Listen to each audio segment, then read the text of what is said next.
বাসা যতটাই সুন্দর, রুফটপটা ততটাই ভয়ঙ্কর। দেখতে খুব পচা, কেমন যেন একটু ডিফারেন্ট, মিলে না। হ্যাঁ, এত সুন্দর বাসা, এত সুন্দর লোকেশন, তো রুফটপটা কেমন যেন। আমি খুব একা একা আসিও না ভয়ে। তো আজকে আমার গাছগুলো আমি দেখতে এসেছি কি অবস্থা, বেঁচে আছে নাকি, আসা হয় না। তো দেখলাম যে অনেক মানুষ অনেক টাইপস অফ গাছ লাগিয়েছে। তো গাছগুলো কেমন যেন আমার কাছে খুব একটা লাগে না। তারপরে দেখলাম যে খুব ইজি গ্রোয়িং গাছগুলোই সবাই লাগিয়েছে, বিকজ এখন তো সবাই অনেক বিজি থাকে, কারো তো টাইম হয় না, অনেক যত্ন নিতে হয় গাছে কিছু হতে হলে। তো ওইটাই সুন্দর। তারপরেও গ্রিন, একটুখানি গ্রিন মানুষকে কত রিফ্রেশ করে ফেলে, দেখতেও ভালো লাগে, প্রশান্তি।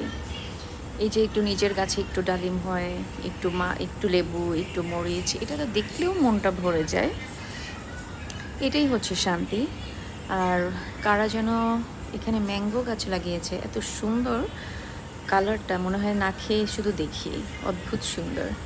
তো এইটাই আসলে ভালো লাগে।